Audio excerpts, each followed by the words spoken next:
Que la paz de nuestro Señor Jesucristo reine en sus familias, queridos hermanos, y sean bienvenidos a su programa El Evangelio a tu alcance. Hoy miércoles de la primera semana del tiempo ordinario, vamos a reflexionar el Evangelio según San Marcos, en el capítulo 1, versículos del 29 al 39. En aquel tiempo, al salir Jesús de la sinagoga, fue con Santiago y Juan a casa de Simón y Andrés.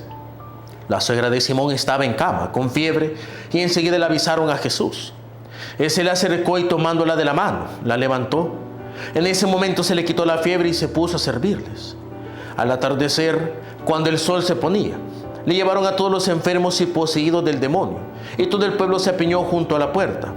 Curó a muchos enfermos de diversos males y expulsó a muchos demonios, pero no dejó que los demonios hablaran, porque sabían quién era él. De madrugada, cuando todavía estaba muy oscuro, Jesús se levantó, salió y se fue a un lugar solitario, donde se puso a orar. Simón y sus compañeros lo fueron a buscar, y al encontrarlo le dijeron: «Todos te andan buscando». Él les dijo: «Vamos a los pueblos cercanos, para predicar también allá el Evangelio, pues para eso he venido». Y recorrió toda Galilea predicando en las sinagogas y expulsando a los demonios. Palabra del Señor, gloria, honor a ti, Señor Jesús. Queridos hermanos, el Evangelio de este día es un complemento del Evangelio del día de ayer y que sigue y nos da para reflexionar la misma línea que estábamos hablando el día de ayer.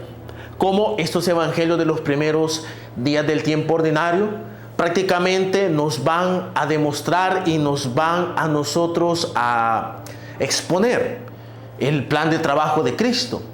En precisamente la vida de los papas existe algo que se llama encíclica programática, en donde en esa encíclica, que la encíclica es un documento que el Papa saca de su propia reflexión, a diferencia de la exhortación que nace de un sínodo o de una reunión de trabajo del Papa con los cardenales o obispos.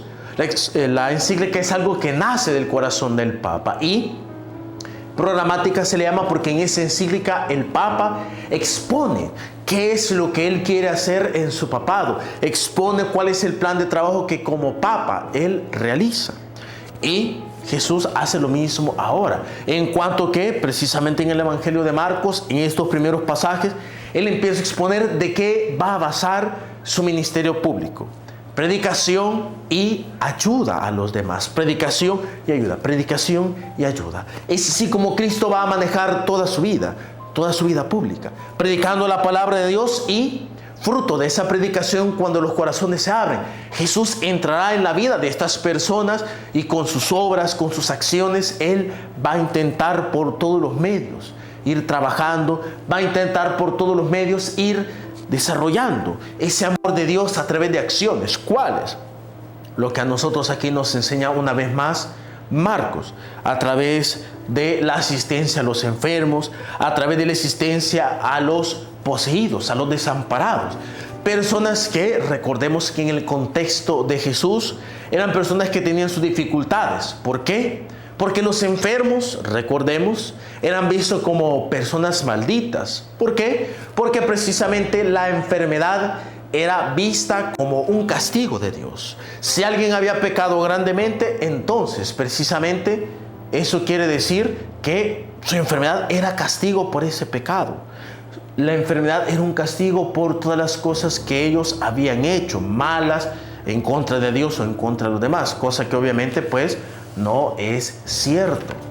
Pero también estamos, queridos hermanos, ante los poseídos, aquellas personas que eran rechazadas, obviamente, ya sabemos por qué razón, y que al final eran dejadas a su fortuna. Por eso, queridos hermanos, para nosotros es importante que aprendamos de Jesús lo que ahora nos enseña. Primero tenemos que acercarnos a su palabra. Tenemos que primero empaparnos de la palabra de Dios para que luego nuestras acciones manifiesten el verdadero rostro de Cristo. Porque ese es un problema que los cristianos tenemos en general, de que nosotros desconocemos a profundidad la palabra de Dios. Y aquí nos sirve mentalizarnos, aprendernos de memoria la palabra de Dios. Ese es un error que se comete. Se piensa que con memorizar la palabra de Dios ya conocemos la palabra de Dios, pero no. Conocer la palabra de Dios es no solo leerla, aprenderla de memoria, sino aprender a descubrir el tesoro de la voluntad de Dios, y luego ese tesoro de la voluntad de Dios, tal y como Dios lo quiere, transmitirlo, llevarlo a vida y llevarlo como Dios quiere, no como yo pienso, no como piensa el que me dirige, no, tal como lo enseña el Señor.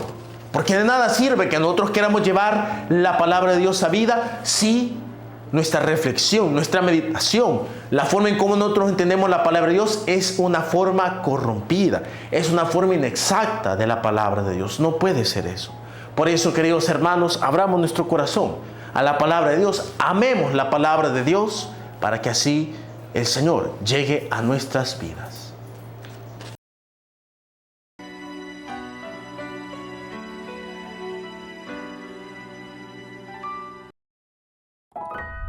Católicos NTV Producciones.